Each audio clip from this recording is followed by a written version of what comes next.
Hey everybody, welcome to the ReCoop. I'm Cooper Daniels and I'm a guy that knows a little about a lot. And today we're continuing with the crypto series and we're talking about Ethereum. What is it? How does it work? What is Ethereum 2.0 and what is my price prediction for 2021? So let's get into it. So first off, a little bit of history. Ethereum was created by a guy named Vitalik Buterin, a Russian-Canadian guy. And he started working on cryptocurrencies when he was 17 years old on Bitcoin. He was a Bitcoiner. He even co-founded Bitcoin Magazine while he was in college in 2011.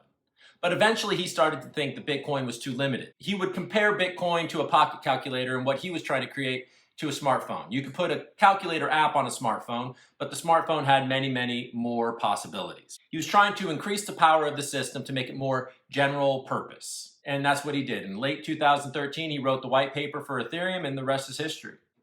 Unlike Bitcoin, the guy that created it, Satoshi Nakamoto, nobody actually knows who he is. I think I do, and you can find out who I think it is in my other video about Satoshi Nakamoto. But theoretically, nobody actually knows who it is. So there's like a mystique about it. Well, Vitalik Buterin, we all know who he is, and he's actually active and he speaks a lot.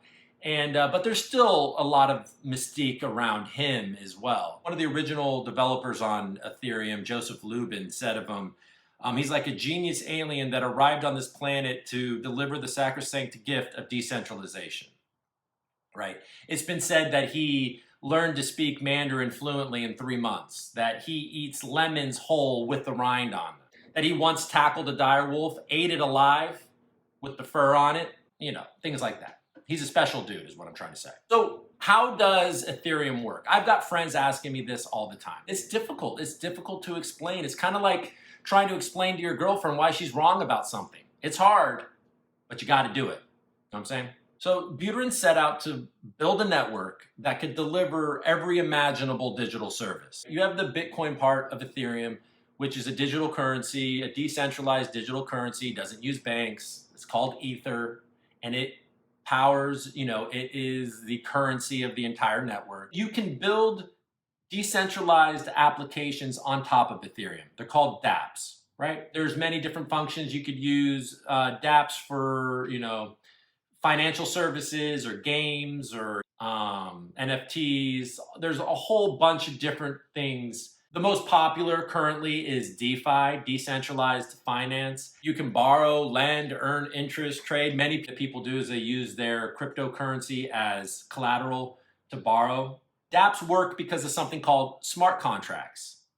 A smart contract is a lot like a regular contract. It lays out a set of rules.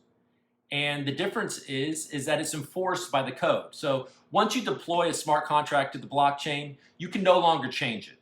A lot of people compare a smart contract to a vending machine and how a vending machine works. You put in your money, then you make your selection, and then your snack is dispensed. End of story. Can't return the snack, can't get your money back, done. That's how it works. Does that make any sense? So what's the problem? It all sounds good, right? Well, the problem is that Ethereum became a little too big for its britches. The network is clogged. The transaction fees, the gas fees are high. It's almost becoming unusable because of how expensive and slow it's become. Well, the good thing is that they've been working on fixing that. And they've been working on it for a while. It's called Ethereum 2.0. What is Ethereum 2.0? Well, what they're trying to do with Ethereum 2.0 is they're trying to make the network more scalable, more secure, and more sustainable, okay? And by scalable, I mean they need to be able to do thousands of transactions a second, and they're nowhere near that right now.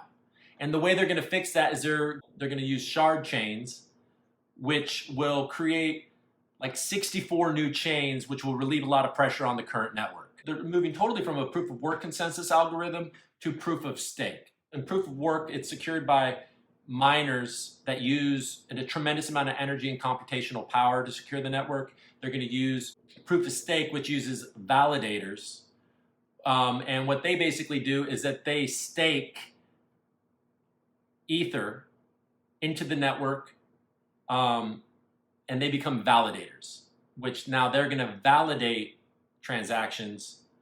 And if they validate fraudulent transactions, they lose the Ether that they have staked. It's also way less energy intensive.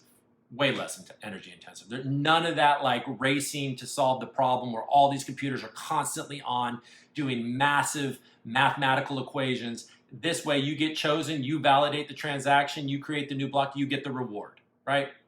And a downside to that is the more ether that you have staked, the more likely you're to be chosen. So there is a complaint that the rich get richer in this situation. So what is my price prediction for 2021?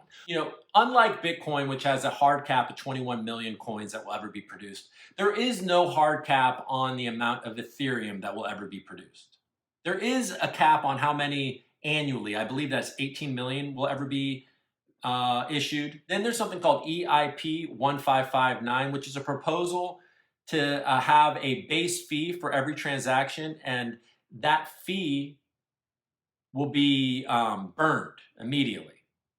And eventually, it could turn into a situation where there's more ether being burned than there is being issued, which would make it a deflationary coin, which will obviously put upward pressure on the price, right?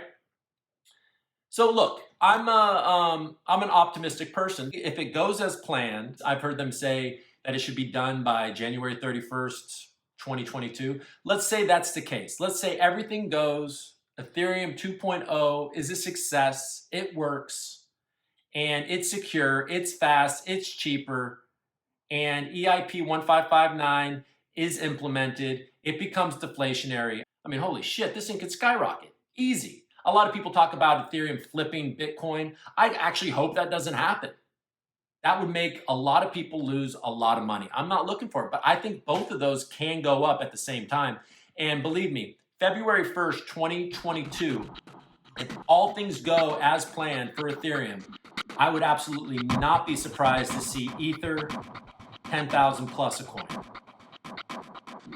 What do you think? You agree with me? Do you disagree? Put it in the comments. Let's talk about it. And yeah, if you like this video, subscribe. All right? Thanks for watching. Do your homework.